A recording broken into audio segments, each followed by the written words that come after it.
Hi, everybody. It's Matt from Discover College Soccer. I hope you're enjoying the podcast, whether that's on YouTube or your favorite podcast platform.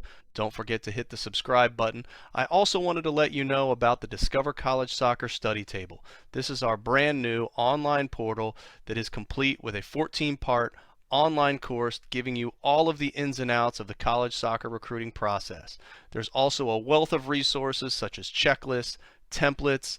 There's the spreadsheets that have every soccer program in the country, along with their coaches, their contact information, their social media information, some basic stats about the school, and more. Plus, there's an online community where you can ask your questions, share your wins, your losses, any questions that you may have around the college soccer recruiting process. It's all there at the Discover College Soccer study table that you can find at discovercollegesoccer.com/study table, and hopefully we will see you there. Hi, everybody. Welcome to Discover College Soccer. Today, I'm lucky enough to be joined by Coach Brian from Central Penn College outside of Harrisburg. Welcome, Coach. Hey, thank you, Matt. Thank you so much for having me. I love what you're doing with this, so keep doing it. I appreciate that. I really do. I think by my calculation, I think you're interview 216. So Hey, we're cranking them out here. there you go. less than 2 years at it, but we'll just keep going. That the good thing is there's plenty of programs to talk to. That's for sure. Yep. So let's start off with yours. You guys are in the USCAA. We've talked to a couple other schools, I think, that are part of that, the Small Colleges Association. So that's cool.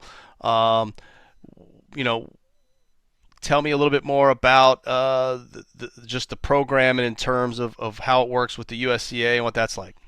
Yeah. So the USCA Small College Athletic Association that deals with a lot of colleges that are slightly under the NCAA D3 level, and some have been transitioning from the USCA to NCAA from our conference. So it's an opportunity for athletes to if they aren't getting the looks at from if they're not getting the looks from the bigger schools, the NCAA schools, it's an opportunity for them to also participate at a high level.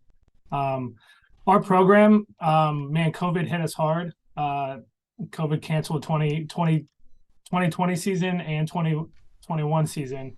Um, I came in 21 and really I came in late, so I didn't have a great recruiting class. So what I did was I asked like, hey, can we cancel this season and let me hit the recruiting trails hard? And what we did, and fortunate enough that we were able to bring in a good group of guys for the 2022 season and competed at a high level. We're close to the NCAA tournament, ranked 15th in the country, and then that kind of just snowballed into 2023, where we had a lot of accolades, a lot of All-Americans, 4 All-Americans, won the regular season in our conference. We're one of those first two out, like the NCAA tournament does. We were one of the first two out of the tournament this year again, so the guys are hungry. And when it comes down to it, it's just a bunch of guys that they didn't want to wait to play maybe 2 or 3 years, and they wanted to have an impact on a program right away, and it's benefited us big time. Yeah, no, that makes sense. I mean, you had a great season this year, so congrats on that. But now that it's wrapped up, you're heavy into the recruiting trail, I'm guessing. And just talk to me about timeline. I'm guessing right now you're really focused on the class of 24s, but are you looking at 25s? What does that timeline look like for you?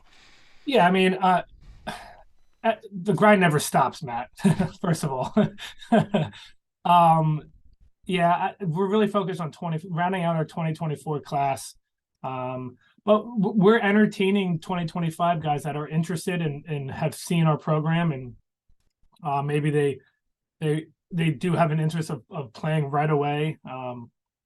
So yeah, we are constant communicating with our 24s, but we're getting those emails from 2025s and 2026s. So that's a good thing. And we want to keep guys on the radar for sure through their junior years and then going into their senior years, but trying to round out our class for next season big time.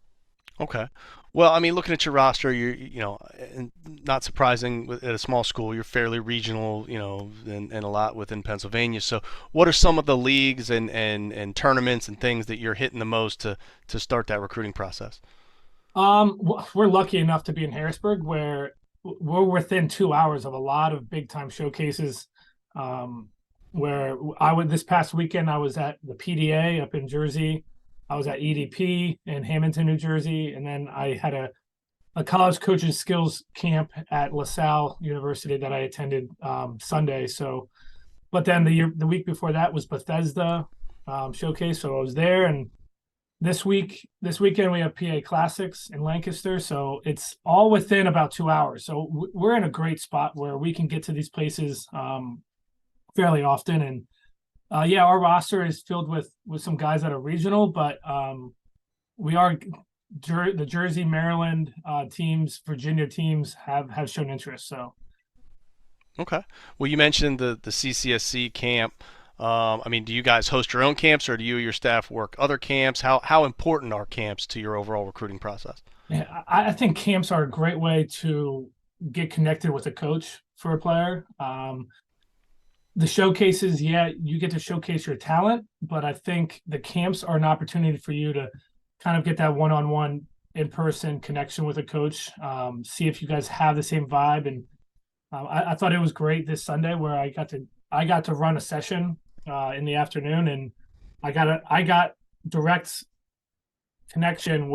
personal connection with about 140 players, all seniors down to freshmen. So maybe I can leave a lasting impression on them, which will kind of like heighten their attention and maybe heighten their interest in us. So yeah, I think the camps are fantastic. Any ID clinic or ID camp, I think I kind of prefer those because you get a real feel for the coach and the player. Yeah, for sure. Well, whether it's at an ID camp or any of those tournaments, what kind of builds your perfect player? What is that hierarchy of things you're looking for when you make offers, whether it's on the field stuff or off the field stuff? Yeah, so I mean, without really diving into their profile, their academic profile, because I think that's the number one thing for me is you need a player who can take care of themselves in the classroom, not only on the soccer field, but with their academics. So, but when I'm at these ID clinics, ID camps, showcases, everybody's good. Everybody can play. Um, it's those other intangible things I look for, that maybe how they treat their teammates, how they treat their coaches, maybe even how they treat their family. Maybe when they come off the field, are they upset because the coach took them out and they're showing bad body language on the sideline? How they treat the officials, like are they complaining after every call? And I, I think that matters so much at the next level. I think when it comes down into those tight knit, close matches, there's slugfests. Both teams are very technical, but when it comes down to it, it's those little tiny small things that kind of can make it break you. I was fortunate enough to really keep that mindset going into this year, and I have a great group of guys with me right now on our roster that have shown that mental toughness that I saw just those little glimpses if I'm at a camp. Like I'll watch a kid go in the game and be technical on the ball and connect the passes and finish in the attacking third. But when they come off, are they high fiving their teammates, or are they being coached up by their coach and listening and really diving into it? So are they celebrating with another teammate who scored? So those things kind of stand out to me a lot. Okay. Well, uh, with the transfer portal blowing up and being what it is, is transfers, junior college kids, internationals, do any of those come into play in your recruiting? Absolutely. The transfer portal is insane right now. It's nuts. And I think where we stand in our level is a great spot for players if they weren't getting the playing time, or they weren't satisfied with their experience at a bigger school. Like, we're available. I have two kids on my team now that transferred in that they weren't happy with their situation, so they wanted to play here, and they were great fits for us. One of them was all conference, so it goes to show, like, if you're not satisfied, like, you, you don't need to stick it out. I always say go somewhere where you can get your feet cemented into a program. Um, but yeah, we are that that opportunity for players to transfer into and have an immediate impact. But man, it's crazy these days, and even vice versa. Like making sure my players, the retention is there, and making sure that they are, if they're invested in us this season, they're invested in us the next season as well. So yeah, Okay. it's a hard thing to balance right now. Yeah, for sure. Well, let's talk a little bit more about the school. I'm sure there's folks not familiar with Central Penn there in Harrisburg. So, you came in, you've resurrected the program a bit. So you've been there not too long, but long enough. What are some of the things you found to be, great about the school? Some things maybe we wouldn't even know just by going through the website. Well, Matt, coincidentally, I work in admissions, so Well, there you go. The perfect person to talk to. I just think it's a hidden gem, and our marketing department hates when we use that term, but it's a hidden gem. It's got a college campus feel. It's got on-campus housing. Um, the academics are fantastic. What they really pride themselves off of, and what I really try to get my guys to focus on, is setting themselves up for afterwards. Our career services are fantastic with where we're located, right outside Harrisburg. It's a big hub for a lot of businesses, organizations. A lot of companies like Amazon has a headquarters here, and if you're into criminal justice, we have the Capitol, and we have all these government agencies. So, and if you're into health sciences, we have all these hospitals. So I always look at, it might not be a big college life experience like a big Penn State or Temple, but if you're focused on getting out of college and being set up for success, Central Penn is where it's at. They help you when you walk in the door, when you step foot on campus, with internships, job opportunities.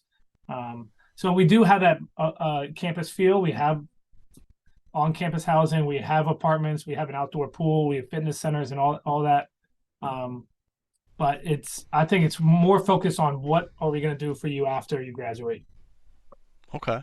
Well, when kids come into college and playing a sport, you and I both know sometimes it's tough making that adjustment of balancing the demands of the classroom and the demands of the playing field. So how do your players really make sure they're successful in both? What kind of support systems does a school have to help them in that?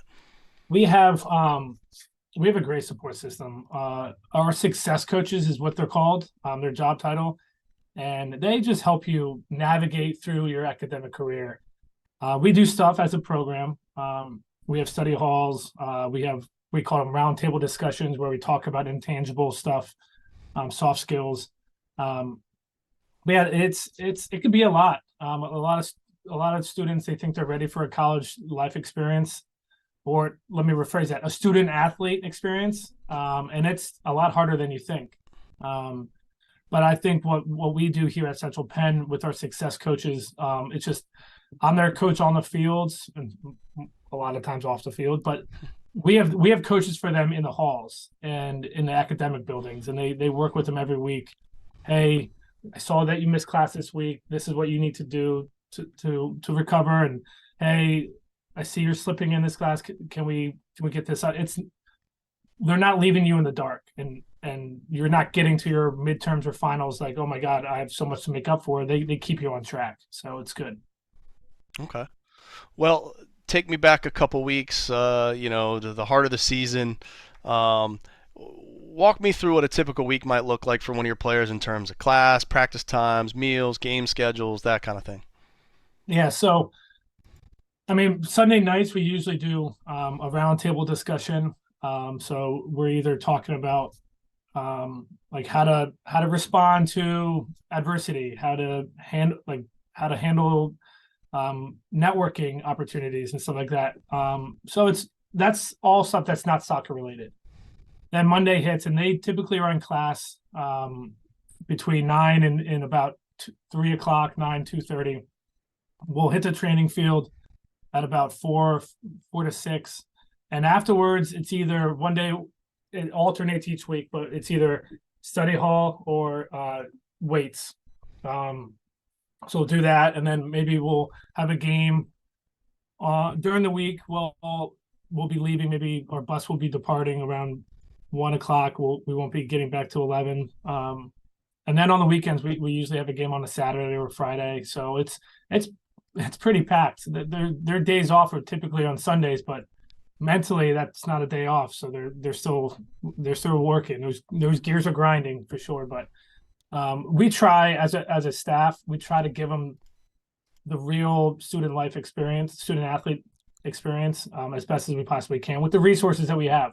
So we'll have team meals once in a while. Like God bless them, my parents hosted a spaghetti dinner for them, which was cool. They got to hear from my mom and dad. So yeah, it's we try to do and sometimes it doesn't work out. Sometimes we have to just give them a night off, just hit the reset button. But we value recovery just as much as we do intensity and training. So hopefully they outside their brains can shut off, their bodies can shut off, they can hang out. So and they do some team bonding stuff as well. No, sounds great. Well, let's talk a little bit more about the team. Is there a roster size that you find is ideal that you're trying to hit each year? Yeah, I mean, obviously we want enough to go 11 aside. We were at 21 this year. We're coming from 14 the year before that. And hopefully we want to be between 25 and 30 for 2024. And it's hard because retention has been difficult. And so yeah, that's what we're aiming for. I think right now we're on pace for about 23, 24. Hopefully some guys that maybe were contemplating it can turn our way. But yeah, 25 to 30 is ideal for us. Okay. And in terms of the staff, is it just you? Do you have other people? Are there other people in the athletic department who help out with the team? What's that look like? Yeah, so I have a first assistant. Like Chris Hartman he's my first assistant. We do have a goalkeeping coach that splits time with the women's and the men's. And we're hoping to bring on a third coach this year, just to balance it out. Someone who is looking to maybe get their foot in the door in the college coaching world. And then we have an athletic trainer that helps out. We have strength and conditioning coach that works with them in the off season.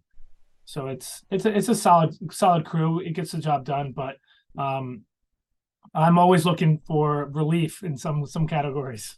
Understandable. Well, about you specifically, how would you describe kind of your style of coaching and the style of play that you're hoping to implement there? Yeah, I mean, I played at the Division 3 and Division 1 level, and I think how I coach is I'm more of a relationships coach than an X's and O's. I don't think you can get the X's and O's unless you actually have solid relationships with the guys. I don't think they can believe in the X's and O's until they trust you. So I try to build relationships with them every day, and I I'm a former track runner too in college, so I like speed. I like fast guys. I like guys that can just move the ball as fast as they can. Also, I just like mentally tough guys, like guys that can handle hard coaching. Um, I coach hard because I believe in them. I have high expectations of the guys coming in here. Um, so I think a fast game. I like a coordinated defensive effort, but then also I like a creative counterattack. I was blessed with a lot of speed the past 2 years, where they can just fly after we defend well as a unit. I like loud guys too, like guys that can communicate. I'm a big communicator. I believe in proactive communicating rather than reactive. So, um, yeah, I enjoy it. I'm reserved on the sideline. You won't hear me yelling at refs. You won't hear me coming down on players. But I think just the way I am and my personality, they understand that my message is received even if I'm whispering in their ears. No, I like it. Well, Coach, I really appreciate you giving us a lot of your time. I want to end on one question, and that's if you had any piece of advice, one piece of information that you wish any recruits and their families knew about the college recruiting process, what would that be? I would really say get to know the coach and players, the current coach and current players. If the players can maybe have an overnight visit with the team and maybe they can come to a training session and really see the inside things, because a lot of coaches will sell their programs and sell the college from the outside, but if you can really get to know the coach on a personal level, like one of my recruits last year, I went to go see his sister's AAU tournament that was local. So I went to go watch his sister play. Got to know, talked with the parents, got to meet the sister, and like really got to know the family. And I think that's what really got them to invest in their son at Central Penn. So I would just say build relationships as much as you possibly can. No, love it. Can't agree more. Well, Coach, really appreciate it. Best of luck wrapping up your recruiting class, and hopefully you'll get to that USCAA National Championship tournament next season. I appreciate it, Matt. Thank you very you. much.